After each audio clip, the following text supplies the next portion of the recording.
அர்ஜுனா நாங்கள் சும்மா சொல்லக்கூடாது, ஒரு ஒரு ஆளுமை உள்ள ஒரு இளைஞன். அவருக்கு எல்லாம் அத்துப்படியாக தெரியும்.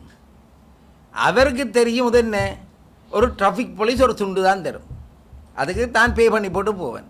ஆனால் தண்டபடியம் என்ன, தான் ஒரு தண்டை ட்ரெண்டை காட்டுறதுக்காக அதில் வந்து போலீஸ்காரருக்கு முன்னுக்கே நிப்பாட்டி போட்டு இறங்கி போய் அந்த போராட்டத்தில் உள்ளவர்களுக்கு ஆதரவு தெரிவித்து போட்டு பின்னர் வந்து வாகனத்தில் ஏறுறார். இவரை கண்டோன்னு போலீஸ் ஓடி போக அவர் போலீஸ்காரருக்கு அவருக்கு தெரியும் தான் செய்தது பிழையென்று தெரிந்திருந்தும் போலீஸ்காரருக்கு ஒரு விளையாட்டாக சொல்லிட்டு போகிறார். அவர் எப்போவுமே இந்த விடயங்களை ஒரு விளையாட்டாக எடுத்து தவறுதலான இலங்கையின் சட்டத்திட்டங்களை மீறி செயற்படுகின்ற